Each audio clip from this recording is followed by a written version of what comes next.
Good morning po, good afternoon, good evening. Welcome sa channel ko po, Tito Nice Vlogs. I hope nasa mabuti po kayong kalagayan mga kababayan ko. Eto na nga po mga kababayan ko. Yung nangyaring hearing ngayon, itong pinang umaga o kahapon sa Blue Ribbon Committee mga kababayan ko. Pangatlong hearing na po ito. Ang problema lang kasi, nagbago na po ang leadership ng Senate. Wala na po si Chis Escudero, pinalta na po siya ni Tito Soto mga babayan ko. Ang dahilan, i-explain na lang siguro ng ano yan, ni Senate President, dating Senate President Chis Escudero. Majority Floor Leader, dati si Joel Villanueva, ngayon si Subiri na.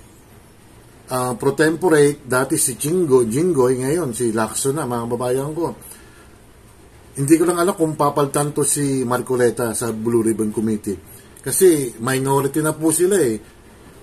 Dapat ang hawak ng Blue Ribbon is majority. Tingnan na lang natin.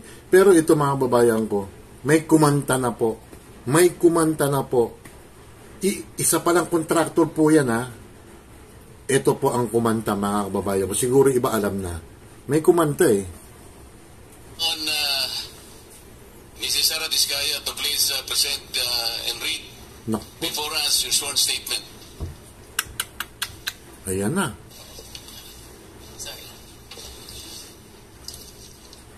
Magandang umaga po sa mga kagalang-gal. Maybe siguro kaya kumanta na sila kasi naiipit na sila. Yung mga account nila sa bangko, naka-freeze mga babayan ko. Tuloy natin.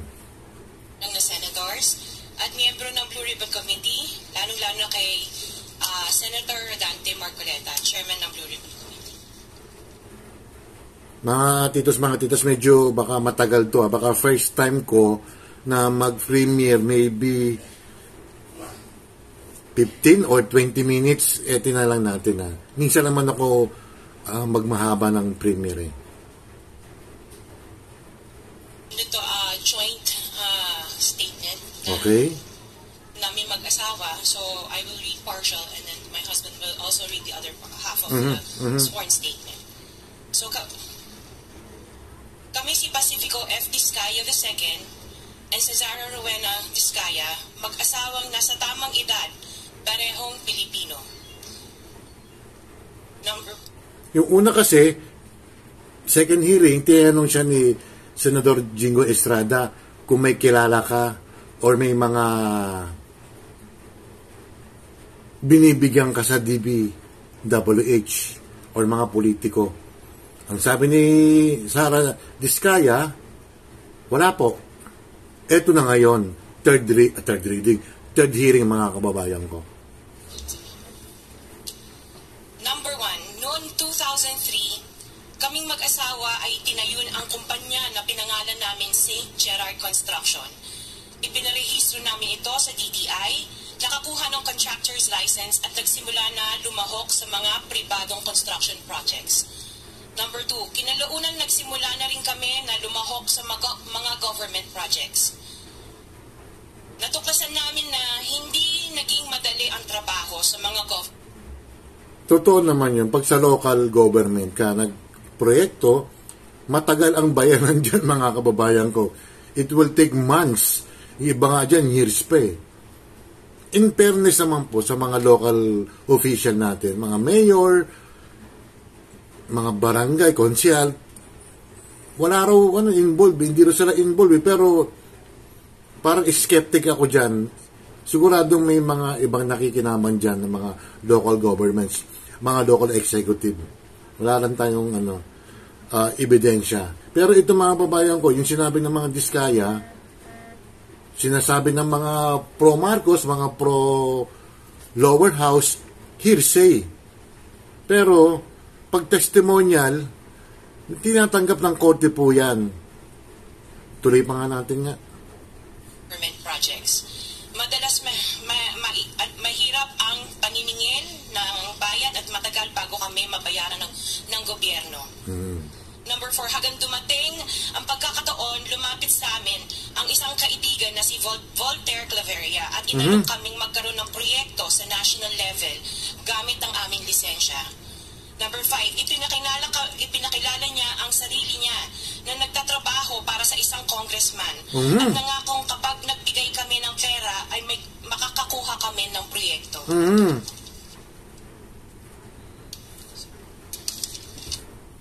Matagal na namin alam yan, kami mga taong bayan. Kalakaran nga eh. Pero ito, sukdulan na mga kababayan ko, sagad to the bones na mga kababayan ko. Kaya pasalamat kay mga politiko kayo. Matimpiin pa kami, nung titiis pa rin kami, nagpipigil lang ang Pilipino. Isang araw. Dahil wala kaming alam sa kalakaran sa pambansang proyekto sa gobyerno, nagtiwala kami at ibinigay ang lahat ng ipon naming mag-asawa.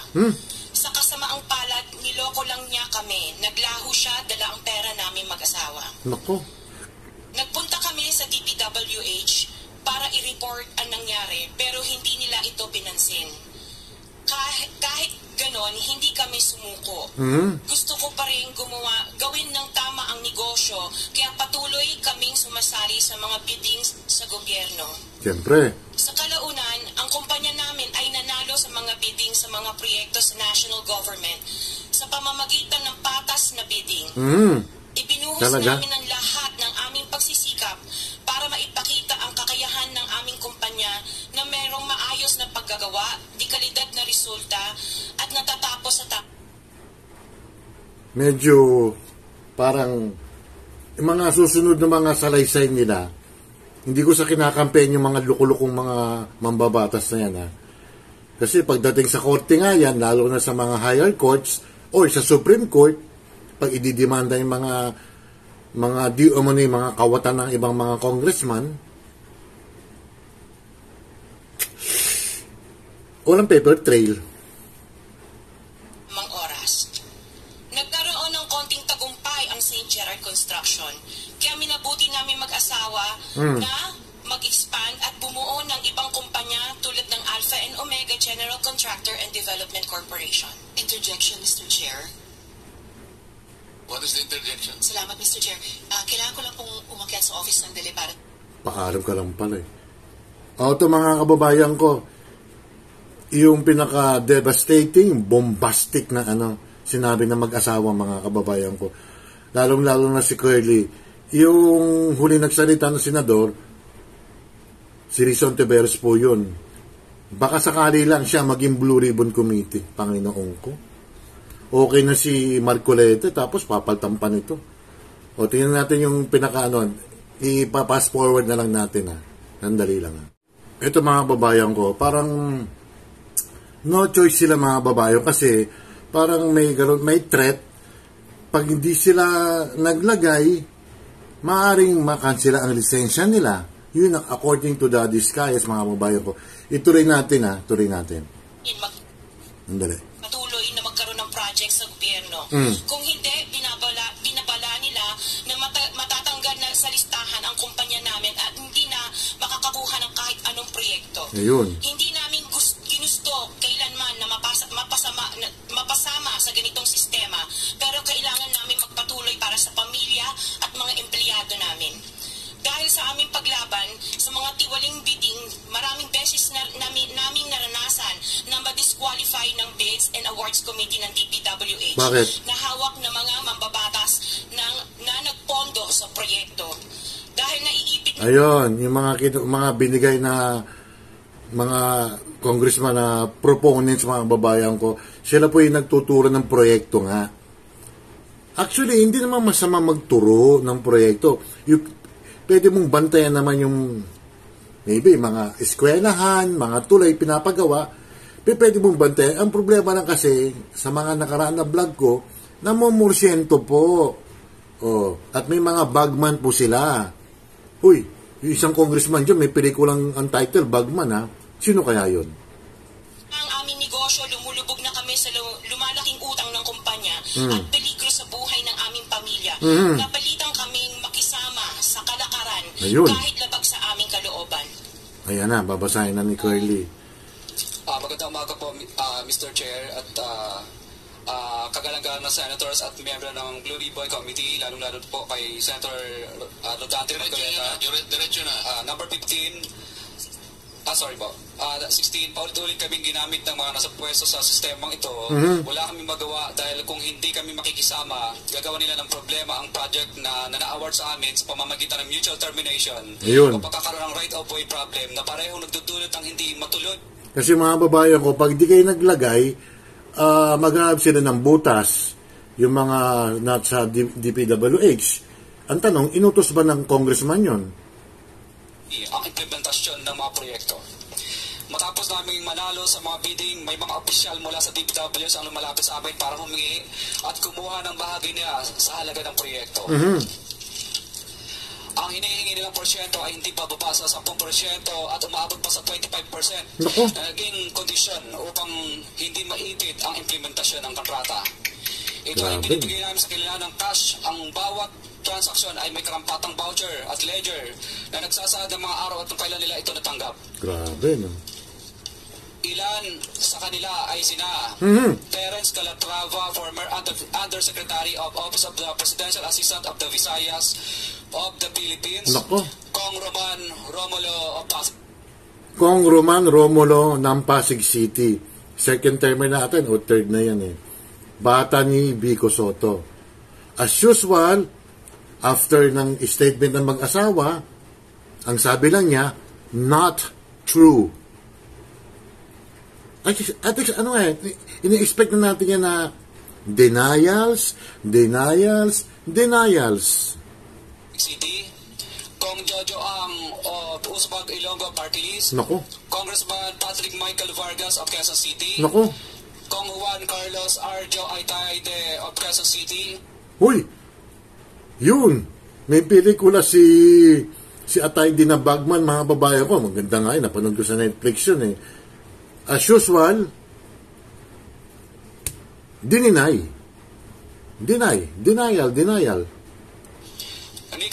Nikki Briones of Aga Party List. Nako. Congressman Marcelino Marci Teodoro of Marikina. Congressman Florida Robes of San Jose del Monte, Bulacan. Okay. Congressman Leandro Jesus Madrano of Romblon. Dami. Congressman Benjamin Benji Agarao Jr. Nako po. Congressman Florencio Gabriel Bem Noel of Anwar Party List. Kong Leo de Ode Tariela of Occidental Mindoro. Congressman Reynan Arrogancia of Quezon City, Quezon Province. Kong Marvin Rillo of Quezon City. Si Kong Marvin Rillo, ako'y dati nakatira sa Quezon City na more than a decade. More than half century na pala. Kasi 60 na ako, 61 na ako eh. 4th District ng Quezon City, yung Marvin Rillo. Natalo po siya ni Suntay. Ang lamang ng Suntay is 100 plus votes lang. May mga controversial yan, si Marvin Rillo. Nagpatayo ng convention center o eskwela ba yun? 20 na poste, more than 20 million. Kong Teodoro Haresco Apaklan, Kong Antonieta Yodela of Zamboanga Sibugay, okay. Kong Dean Asisio of Caloocan, Kong Marivic Pilar of Quezon City. Ang dami. 21. Mayroon ding mga kinatawa ng ilang politiko na nakikipagtakbo sa amin upang manghingi.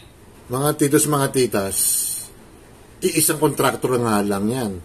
Tinanong ni Senador Erwin Tulfo yung ibang kontraktor, kayo, mga ibang kontraktor dyan, meron ba kayong katulad ng mga Diskaya? Dininay nila. Wala po.